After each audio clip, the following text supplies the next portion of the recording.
जय हिंद साथियों, स्वागत है आप सभी का एक और वीडियो में। तो साथियों चलिए पेन कॉपी लेके बैठ जाए और शुरू करेंगे हम लोग आज के सेशन का मोस्ट वीवीआई क्वेश्चन। चलिए शुरू करते हैं साथियों पहले प्रश्न से, और आप लोग हिम्मत नहीं हारे। देखिए पहला प्रश्न आपका क्या है कि मृग तृष्णा बनने का कारण है। बताइए मृग तृष्णा बनने का कारण क्या है? क्या पूर्ण आंतरिक परावर्तन के कारण होता है, या विसर्जन के कारण, या फिर परावर्तन के कारण, या अपवर्तन के कारण? प्रिय साथियों इसका आप लोग जवाब देते चले कि मृग तृष्णा किसके कारण बनता है। तो देखिए आप लोग को बताते चले साथियों, या आपका मृग तृष्णा लिखे या फिर आपका मृग मरीचिका, मरीचिका, ये दोनों एक ही बात है साथियों, आप लोग ध्यान रखिएगा। मृग तृष्णा लिखे या फिर मृग मरीचिका बोले एक ही बात है। ये आपका किस कारण से होता है साथियों? ये होता है आपका पूर्ण आंतरिक परावर्तन के कारण। किसके कारण? पूर्ण आंतरिक परावर्तन, जिसको इंग्लिश में टोटल इंटरनल रिफ्लेक्शन यानी TIR के नाम से भी जाना जाता है साथियों। इस बात को भी ध्यान रखिएगा। देखिए आपका पूर्ण आंतरिक परावर्तन से कुछ और भी सवाल पूछे जा सकते हैं, जिसको आप लोग सुन करके लिखने का कोशिश कीजिएगा। जैसे साथियों इंडोस्कोपी, अगर आपको कभी इंडोस्कोपी पूछ दे तो आप समझ जाइएगा तो इंडोस्कोपी किस पर आधारित है, तो आपका वो पूर्ण आंतरिक परावर्तन पर ही आधारित है साथियों। उसके बाद अगर आपको ये भी पूछ दे कि हीरे का चमकना, हीरा जो सबसे कठोर पदार्थ है, हीरे का जो चमकना है वो किस पर आधारित है, तो वो भी आपका पूर्ण आंतरिक परावर्तन पर आधारित है। इस बात को भी आप लोग ध्यान रखिएगा साथियों। उसके बाद देखिए एक और भी सवाल यहाँ से पूछे जा सकते हैं, ऑप्टिकल फाइबर। क्या साथियों? ऑप्टिकल फाइबर अगर पूछे कि वो किस पर आधारित है, तो वो भी आपका हो जाएगा पूर्ण आंतरिक परावर्तन पर आधारित है। इन सभी बातों को भी आप लोग सुन करके नोट करने का कोशिश कीजिएगा साथियों। तो इस सवाल का आपका जवाब क्या हो जाएगा? ऑप्शन ए हो जाएगा। क्या हो जाएगा? ऑप्शन ए हो जाएगा। चलेंगे इसके बाद अगले प्रश्न में, एक के बाद प्रश्न या दूसरे में चलते हैं। देखिए दूसरा क्या आपका ब्लीचिंग पाउडर होता है। देखिए ब्लीचिंग पाउडर क्या होता है? क्या कैल्शियम क्लोराइड हाइपोक्लोराइड, या फिर कैल्शियम क्लोराइड, उसके बाद कैल्शियम हाइपोक्लोराइड तथा भुजे हुए चूने का मिश्रण, या फिर कैल्शियम क्लोराइड और कैल्शियम हाइपोक्लोराइड का मिश्रण, या फिर आपका कैल्शियम हाइपोक्लोराइड? बताइए साथियों ब्लीचिंग पाउडर क्या होता है। तो आप लोग ये जान लीजिए कि ब्लीचिंग पाउडर का सूत्र क्या होता है साथियों, आप सबको पता है CaOCl2। ये कभी कभी सीधे आपके एग्जाम में पूछ दिए जाते हैं कि बताइए ब्लीचिंग पाउडर का सूत्र क्या है, सीधे ये भी कभी कभी पूछ दिए जाते हैं साथियों। तो इस बात को भी आप लोग नोट कर लीजिएगा। तो फिलहाल देखिए ब्लीचिंग पाउडर क्या होता है आपका, तो ये आपका ब्लीचिंग पाउडर क्या हो जाएगा साथियों? कैल्शियम हाइपोक्लोराइड, कैल्शियम हाइपोक्लोराइड, ये हो जाएगा आपका ब्लीचिंग पाउडर। क्या हो जाएगा साथियों? Calcium hypochloride. यानी इस सवाल का जवाब क्या हो जाएगा? ऑप्शन डी हो जाएगा साथियों। आप नोट करते हुए भी चलिएगा, जो भी मेन पॉइंट हो उसको आप लोग नोट करते चलिएगा, क्योंकि फिर आप उसको जब नोट किया रहेगा तो उसको आप रिवाइज कीजिएगा, तो आपके लिए काफ़ी फायदेमंद हो सकता है। देखिए अगला प्रश्न है कि निम्नलिखित में से कौन सी गैस का सर्वोच्च उष्मांक है। बताइए इन चारों में से कौन सी गैस का सर्वोच्च उष्मांक है? क्या आपका ब्यूटेन का है, या फिर आपका बायोगैस का है, या हाइड्रोजन का है, या मीथेन का है? बताइए साथियों किसका हो जाएगा। तो देखिए आप अगर इन चारों में देखिएगा तो जो हाइड्रोजन है ना साथियों, ये हाइड्रोजन गैस का जो उष्मांक है वो काफ़ी ज़्यादा होता है। अब आप रीज़न जान लीजिए कि क्या रीज़न है। तो देखिए आपका हाइड्रोजन जो होता है ना, उसमें परमाणुओं के बीच जो संबंध होता है ना काफ़ी मजबूत होता है। जैसे हाइड्रोजन परमाणुओं के बीच जो संबंध होता है ना साथियों, ये काफ़ी मजबूत होता है। अब आप बताइए जो ज़्यादा मजबूत होगा तो उसको तोड़ने के लिए ना उतना ही ज़्यादा उष्मा का जरूरत पड़ेगा ना साथियों। तो इसीलिए हाइड्रोजन जो होता है उसके परमाणु के बीच में ना संबंध काफ़ी मजबूत होता है, जिस कारण से उसको तोड़ने के लिए भी ना उसको अधिक उष्मा का जरूरत पड़ता है साथियों। इसीलिए इस सवाल का जवाब क्या हो जाएगा? ऑप्शन सी हो जाएगा कि हाइड्रोजन गैस का उष्मांक सर्वोच्च होगा, यानी ऑप्शन नंबर सी हो जाएगा। चलेंगे 3 के बाद प्रश्न संख्या 4 में चलेंगे साथियों। देखिए प्रश्न संख्या 4 आपके सामने में ये रहा, प्रकाश का रंग निश्चित किया जाता है उसकी वेग द्वारा, या फिर आयाम द्वारा, या तरंगदैर्घ्य द्वारा, या आवृत्ति द्वारा? बताइए साथियों प्रकाश का रंग निश्चित किया जाता है किसके द्वारा। तो देखिए साथियों यहाँ से एक बात ये भी आप ध्यान रखिएगा कि देखिए प्रकाश का ना प्राथमिक रंग कभी कभी पूछ देता है। प्राथमिक रंग आप ध्यान रखिएगा क्या क्या होता है? RBG, यानी रेड, ब्लू और ग्रीन, ये होता है क्या? प्राथमिक रंग प्रकाश का। और कभी कभी द्वितीयक रंग भी पूछ देता है, तो आप उसको क्या ध्यान रखिएगा साथियों? एक होता है मेजेंटा, एक होता है सियाना। तो साथियों एक होता है क्या? मेजेंटा, उसके बाद आपका क्या हो जाता है साथियों? उसके बाद सियान हो जाता है, सियान, और एक क्या हो जाता है आपका? इंडिगो हो जाता है, यानी MCI। इस बात को भी आप ध्यान रखिएगा, फिर CMI या फिर MCI, जो भी ध्यान रखिएगा इस तरह से आप याद रखिएगा। तो देखिए साथियों प्रकाश का रंग निश्चित कौन करता है? तो आपका कौन करता है साथियों? तरंगदैर्घ्य करता है। कौन? तरंगदैर्घ्य क्या करता है? प्रकाश का रंग निश्चित करता है। और यहाँ से आप एक बात ये भी जान लीजिए कि जिस रंग का तरंगदैर्घ्य ज़्यादा होता है साथियों, उसका परिकिरण क्या होता है? उतना ही कम होता है, और जिसका तरंगदैर्घ्य कम होगा उसका परिकिरण प्रकीर्णन ज़्यादा होगा साथियों। और आप जानते हैं कि लाल रंग का जो तरंगदैर्घ्य होता है, लाल रंग का तरंगदैर्घ्य क्या होता है, सबसे अधिक होता है साथियों, इसलिए इसका प्रकीर्णन सबसे कम होता है। इन सभी बातों को भी आप लोग ध्यान रखिएगा। चलेंगे 4 के बाद 5वां प्रश्न में। देखिए 5वां प्रश्न आपका क्या है कि सूर्य की असीमित ऊर्जा का स्रोत है। बताइए सूर्य में जो असीमित ऊर्जा होता है उसका स्रोत क्या है साथियों? क्या नाभिक के विखंडन है, या फिर नाभिक के संलयन है, या फिर पेट्रोल गैस है, या फिर रासायनिक अभिक्रिया है? बताइए साथियों किस कारण से सूर्य की असीमित ऊर्जा, उसमें असीमित ऊर्जा पाया जाता है? बताइए। तो देखिए साथियों सूर्य की असीमित ऊर्जा का स्रोत क्या हो जाता है, वो हो जाता है कि आपका नाभिकीय संलयन। क्या हो जाता है साथियों? नाभिकीय संलयन हो जाता है। नाभिकीय संलयन के कारण ही सूर्य में असीमित ऊर्जा होता है साथियों। अब देखिए एक बात ये भी ध्यान लीजिएगा कि सूर्य में कौन कौन सा पाया जाता है गैस? हाइड्रोजन और हीलियम गैस सूर्य में पाया जाता है। इस बात को भी आप लोग ध्यान रखिएगा साथियों। तो इस सवाल का आपका जवाब क्या हो जाएगा? ऑप्शन बी हो जाएगा। क्या हो जाएगा? ऑप्शन बी हो जाएगा। आप लोग ध्यान रखिएगा। चलेंगे 5 के बाद प्रश्न संख्या 6 में चलेंगे। देखिए प्रश्न संख्या 6 आपको क्या बोल रहा है कि एक शाकाहारी को अपने शरीर के लिए आवश्यक फास्फोरस कहाँ से मिल सकता है? देखिए शाकाहारी किसको बोलते हैं साथियों? जो आपका शाक सब्जी खाता है। और आप अगर आहार श्रृंखला में देखिएगा तो जो प्राथमिक उपभोक्ता होता है, प्राथमिक उपभोक्ता आहार श्रृंखला में, वो आपका क्या होता है साथियों? वो आपका प्राथमिक जो उपभोक्ता होता है वो आपका शाकाहारी ही होता है। तो बताइए शाकाहारी को अपने शरीर के लिए आवश्यक फास्फोरस कहाँ से मिल सकता है साथियों? तो देखिए उसको कहाँ से मिलेगा आवश्यक फास्फोरस? तो उसको दूध से मिलेगा। कहाँ से साथियों? दूध से मिलेगा। इस सवाल का जवाब क्या हो जाएगा? ऑप्शन ए हो जाएगा। आप लोग ध्यान रखिएगा। चलेंगे इसके बाद अगले प्रश्न में 6 के बाद प्रश्न के 7 में चलेंगे। देखिए 7 आपका क्या है कि मानव शरीर में क्रोमोसोम की संख्या कितनी होती है? बताइए क्या क्रोमोसोम की संख्या 42 होती है, या 44 होती है, या 46 होती है, या 48 होती है? बताइए साथियों मानव शरीर में क्रोमोसोम की संख्या पूछा है। तो देखिए अगर जोड़े में पूछ देता साथियों, अगर जोड़े में पूछता तो आपको पता है कितना 23 जोड़ा हो जाता है। अब इस 23 जोड़ा को अगर आप संख्या में कन्वर्ट कीजिएगा तो कितना संख्या हो जाएगा? 46 हो जाएगा। इस 46 में जो साथियों 44 जो क्रोमोसोम होता है ये ऑटोसोमल होता है, और जो आपका 2 जो क्रोमोसोम होता है ये आपका सेक्स क्रोमोसोम होता है। यही लिंग निर्धारण में भूमिका निभाता है साथियों। तो इस सवाल का आपका जवाब क्या हो जाएगा? तो अब आप लोग खुद से जवाब दीजिए कि संख्या बोला था तो कितना हो जाएगा साथियों? 46 हो जाएगा। कितना? 46 हो जाएगा। चलेंगे इसके बाद अगले प्रश्न में। देखिए इसी तरह से आप लोग अपना प्यार बनाए रखें हम लोगों के साथ। देखिए अगला प्रश्न है कि ऑक्सीजन की खोज किसने की थी? बताइए ऑक्सीजन की खोज किसने की थी? क्या विलियम हॉर्वे ने की थी, या रदरफोर्ड ने की थी, या फिर प्रिस्टले ने की थी, या मैनलिफ ने की थी? तो देखिए साथियों बहुत प्यारा सा सवाल है। कभी कभी आपको फैक्ट भी पूछ देता है। तो देखिए ऑक्सीजन की खोज किसने की थी? प्रिस्टले ने। कौन साथियों? प्रिस्टले ने। ध्यान रखिए किसने? प्रिस्टले ने ऑक्सीजन की खोज की थी। यहाँ से अगर विलियम हॉर्वे के बारे में पूछ दे तो ये आपका क्या साथियों? रक्त परिसंचरण। जो रक्त परिसंचरण होता है ना साथियों, रक्त परिसंचरण के बारे में अगर पूछे तो कौन आपका? विलियम हॉर्वे हो जाएगा। और रदरफोर्ड तो आप जानते ही हैं, ईट पर नाच यानी पौ से आपका प्रोटॉन और ओ से रदरफोर्ड, यानी रदरफोर्ड किसका? प्रोटॉन का खोज किया था साथियों। और मेंडलीव साहब ने क्या किए थे? आवर्त सारणी को बनाने का काम कौन किया था? आपका मेंडलीव साहब ही किए थे, लेकिन परमाणु संख्याएं नहीं, परमाणु द्रव्यमान के आधार पर सजाए थे। तो साथियों इस सवाल का जवाब क्या हो जाएगा? ऑप्शन सी हो जाएगा। क्या हो जाएगा? ऑप्शन सी हो जाएगा। और बाकी सब बातों को भी सुन करके नोट करने का कोशिश कीजिएगा। चलेंगे 8 के बाद प्रश्न संख्या 9 में चलेंगे।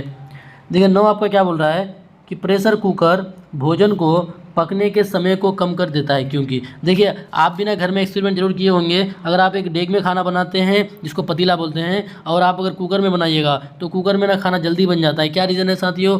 क्या पहला रीज़न है कि कुकर के भीतर क्वथनांक बढ़ जाता है, या फिर कुकर के भीतर क्वथनांक घट जाता है, या फिर कुकर के भीतर ऊष्मा का वितरण समान रूप से हो जाता है, या फिर उपयुक्त में से कोई नहीं? बताइए साथियों क्या रीज़न हो सकता है? तो देखिए बहुत सिंपल सा रीज़न है कि होता क्या है ना कि कुकर के भीतर ना दबाव बढ़ जाता है। क्या होता है साथियों? कुकर के भीतर दबाव बढ़ जाता है, जिस कारण से ना वहाँ का क्वथनांक क्या होता है साथियों? बढ़ जाता है। जिस कारण से क्वथनांक बढ़ जाता है, और क्वथनांक बढ़ जाने के कारण वो आपका क्या होता है? जल्द ही समय में प्रेशर कुकर में क्या होता है? खाना जल्दी ही पक जाता है। और इस सवाल का जवाब क्या हो जाएगा साथियों? ऑप्शन ए हो जाएगा। क्या हो जाएगा? ऑप्शन ए हो जाएगा साथियों।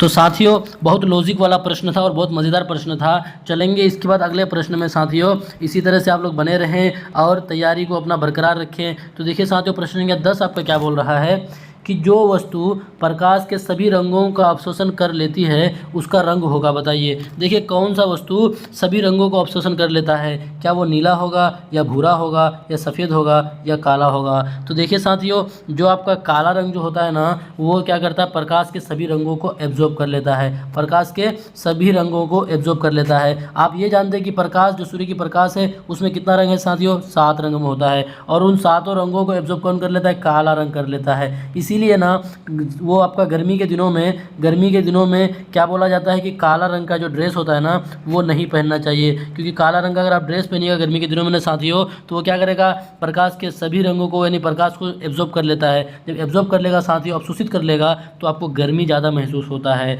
और जो आपका सफ़ेद रंग है ना वो क्या करता है, प्रकाश को ना परावर्तित कर देने का काम करता है। तो इस सवाल का जवाब क्या हो जाएगा साथियों, ऑप्शन डी हो जाएगा। बोलिए आप लोग को मज़ा आ रहा है कि नहीं आ रहा है? बोलिए साथियों आप लोग का जोश कैसा है? क्या आप लोगों का जोश कम हो गया है? बिल्कुल अपना जोश को बरकरार रखें और तैयारी करते रहें। तैयारी कभी भी आपका, मेहनत कभी भी आपका बर्बाद नहीं जाएगा।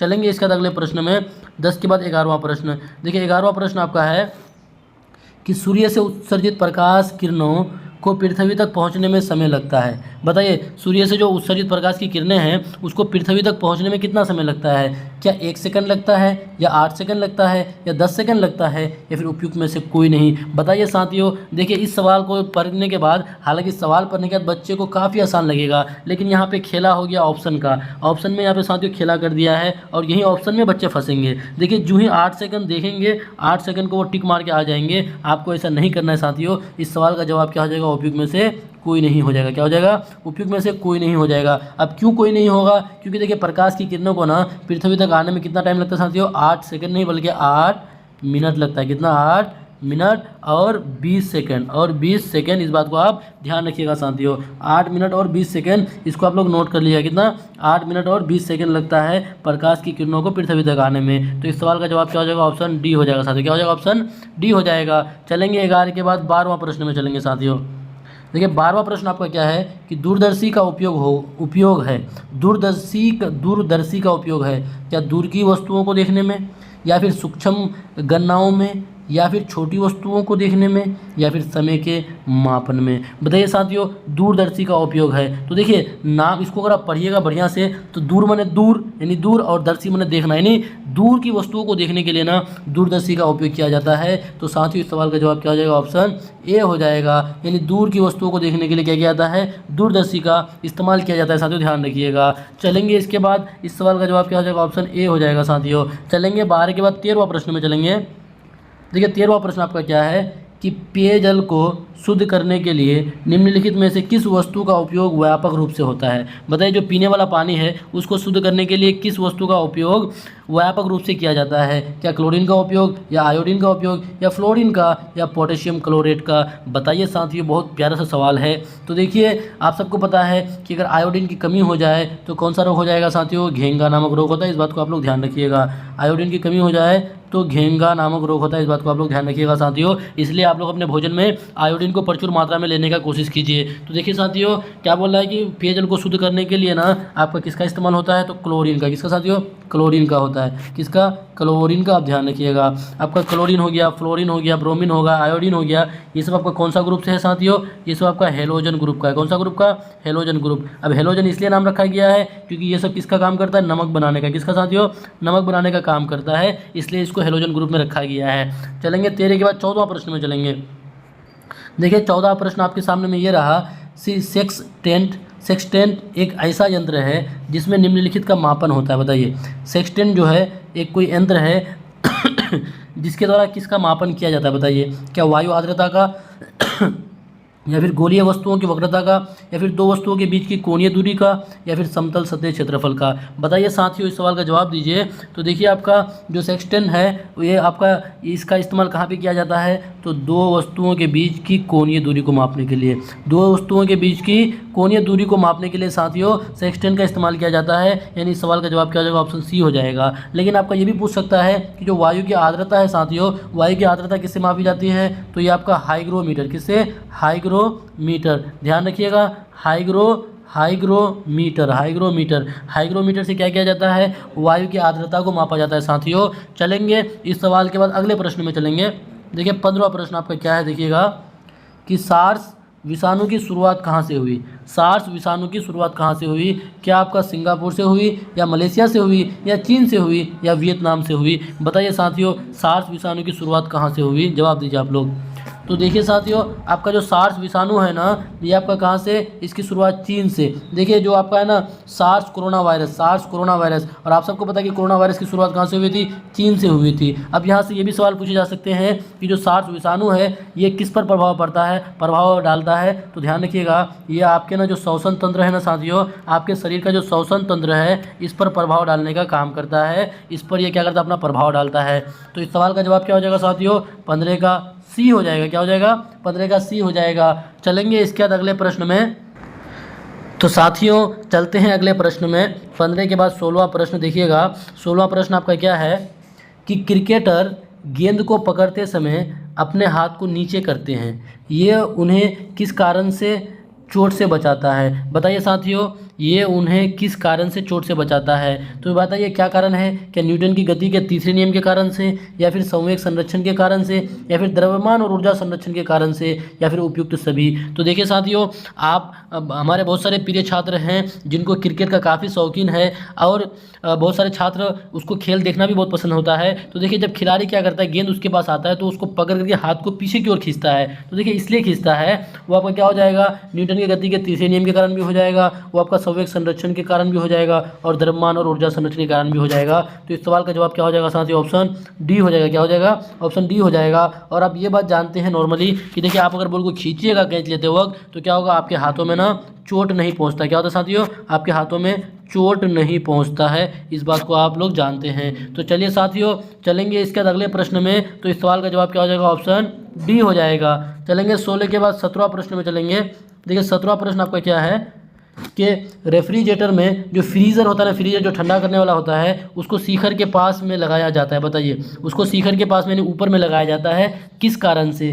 क्या पहला कारण है कि इसे तप्त संपीड़ित से दूर रखने के लिए जो कि तल के पास होता है, या फिर दूसरा ऑप्शन क्या है कि सुविधा के कारण, या फिर तीसरा ऑप्शन होता है कि इसलिए कि ये संवहन धाराएं व्यवस्थित करके संपूर्ण आंतरिक भाग को ठंडा कर सके, या फिर उपयुक्त सभी सत्य है। तो देखिए साथियों, पहला जो ऑप्शन था, देखिए तीनों ऑप्शन को हम लोग बढ़िया से देखेंगे कि पहला जो ऑप्शन है कि इसे तप्त संपीड़ित से दूर रखने के लिए जो कि तल के पास होता है, बिल्कुल ये वाला भी रीज़न सही है साथियों। देखिए ये वाला भी रीज़न सही है कि देखिए इसको अगर ऊपर रखिएगा, उसका दूसरा सुविधा के कारण, तो ये भी बिल्कुल बात सही है। तीसरा देखिए इसके लिए यह संवहन धाराएं व्यवस्थित करके संपूर्ण आंतरिक भाग को ठंडा कर सके, बिल्कुल सही साथियों। देखिए अगर उसको नीचे रखा जाता तो आप सबको पता है कि जो ठंडी हवाएं होती है ना साथियों, वो आपका क्या होता है, नीचे होता है, और गर्म हवाएं ऊपर की ओर होता है। तो देखिए इससे जो ठंडी ठंडी हवाएं निकलेगी तो आपका वो नीचे ही रह जाएगा, ऊपर नहीं जाएगा। लेकिन अगर उसको ऊपर जब रखिएगा आप, जब उसको आप ऊपर यहाँ पे रखिएगा, ऊपर वाले पोर्शन में, तो यहाँ से जो हवाएं निकलेगी ना साथियों, वो हवाएं ठंडी होगी, और ठंड होकर के वो नीचे की ओर आएगी, जिस कारण से क्या होगा, पूरा फ्रीज क्या हो जाएगा साथियों, ठंड रहेगा, और देखिए सुरक्षा भी रहेगा। इसलिए इस सवाल का जवाब क्या हो जाएगा साथियों, ऑप्शन डी हो जाएगा। क्या हो जाएगा, ऑप्शन डी हो जाएगा इस सवाल का जवाब। चलेंगे इसके बाद अगले प्रश्न में। अगला प्रश्न देखिएगा आप लोग, 17 के बाद 18वां प्रश्न। देखिए 18वां प्रश्न क्या है कि पायरिया निम्नलिखित अंग का रोग है। देखिए पायरिया जो है एक बीमारी है, वो आपके शरीर के किस अंग में होता है। क्या आपके मसूड़े में होता है, या फिर आपका गला में होता है, या फिर जीभ में होता है, या जबड़ा में होता है। बताइए साथियों, देखिए बहुत आसान से सवाल है, और आप ना इसको ना अपने शायद रियल लाइफ में जितने सारे भी मेरे प्रिय छात्र बिहार से हैं सबको ही सुने होंगे, क्योंकि एक मंजन, जिसको मंजन बोला जाता है, मंजन जिससे दांत साफ किया जाता है, ये आप ना शायद अपने जिला में जरूर सबको ही सुने होंगे। तो आप नाम सुने होंगे क्या, अनमोल मोती जादू दंत मंजन, यानी खगड़िया वाला मंजन। कौन सा जिला, खगड़िया जिला, खगड़िया वाला मंजन। इसका प्रचार ना हर रोज लगभग आप लोग अपने गांव में सुने होंगे। तो देखिए खगड़िया में एक सब मंजन बनता है, क्या, अनमोल मोती जादू दंत मंजन। तो उसमें ना जब वो प्रचार करता है तो उसी में वो लोग एक बात बोल देता है कि पायरिया जो दांत का बीमारी है, बहुत खतरनाक बीमारी है। तो देखिए वहाँ पे अगर आप लोग नोट किए होंगे तो इस सवाल को आप लोग आसानी से जवाब दे सकते हैं साथियों कि पायरिया किसका बीमारी है, दांत का बीमारी है। और आपका दांत किससे जुड़ा है साथियों, मसूड़ों से जुड़ा हुआ है। तो इस सवाल का जवाब क्या हो जाएगा साथियों, ऑप्शन ए हो जाएगा। क्या हो जाएगा, ए हो जाएगा। आप लोग अगर कोई मेरे प्रिय छात्र खगड़िया जिले से हैं या फिर उसके आस पड़ोस जिले से, तो आप लोग कमेंट बॉक्स में बताइए कि कौन आप लोग खगड़िया से हैं। चलेंगे इसके बाद 18 के बाद 19वां प्रश्न में चलेंगे। देखिए 19वां प्रश्न आपका क्या है कि पानी के टैंक में बर्फ़ की एक गेंद तैरती है। बिल्कुल सही बात है। जब बर्फ़ पिघल जाती है तो पानी का स्तर क्या होगा, क्या परिवर्तित नहीं होता है, या बढ़ता है या फिर नीचे की ओर गिरता है या फिर पहले बढ़ता है और फिर घटता है। आप क्या कीजिएगा ना साथियों, प्रैक्टिकल कीजिएगा। कैसा? एक बर्तन ले लीजिएगा, उस ये टब जिसको बोलते हैं, उसमें पानी ले लीजिएगा, उसके बाद उसमें ना बर्फ़ का टुकड़ा डाल दीजिएगा और उस समय आप क्या कीजिएगा, पानी का जो लेवल है ना उसको नोट कीजिएगा। तो देखिए उस समय जब वो बर्फ़ रहेगा फिर वो बर्फ़ पिघल भी जाएगा ना, तब भी क्या होता है साथियों, वो उसका जो पानी का लेवल जो होता है उसमें कोई भी बदलाव नहीं आता है, उसमें कोई भी परिवर्तन नहीं आता है साथियों। तो इस सवाल का जवाब क्या हो जाएगा? परिवर्तित नहीं होता है। क्या पूछेगा? परिवर्तित नहीं होगा साथियों। इस सवाल का जवाब क्या हो जाएगा? ऑप्शन ए हो जाएगा। चलेंगे इसके बाद 19 के बाद चलेंगे 20वां प्रश्न में, और आज के सेशन का अंतिम प्रश्न साथियों। देखिए आज के सेशन का अंतिम प्रश्न है, आप पढ़िएगा इसको बढ़िया से। क्या बोल रहा है कि पीसा यानी इटली एक जगह है, इटली एक जगह है कि झुकी हुई मीनार leaning tower of Pisa, leaning tower of Pisa के नाम से जो फेमस है, क्यों नहीं गिरती है। देखिए आप लोग अगर अपने ज़िंदगी में कभी ये सब जगह घूमने जाइएगा तो देखिएगा ये जो मीनार है, ये जो आपका झुकी हुई मीनार है साथियों, जो लीनिंग टावर ऑफ पीसा के नाम से जाना जाता है, लेकिन ये गिरती क्यों नहीं है, ये गिरती क्यों नहीं है, यही पूछा है सवाल में। आपको पूछा है कि ये गिरती क्यों नहीं है, तो बताइए क्या रीज़न है। कि यह शिखर पर टेपरित होती है, पहला रीज़न। दूसरा कि यह बृहद आधार क्षेत्र घेरती है, मतलब जो इसका आधार है ये काफ़ी ज़्यादा फैलाव में बनाया हुआ है।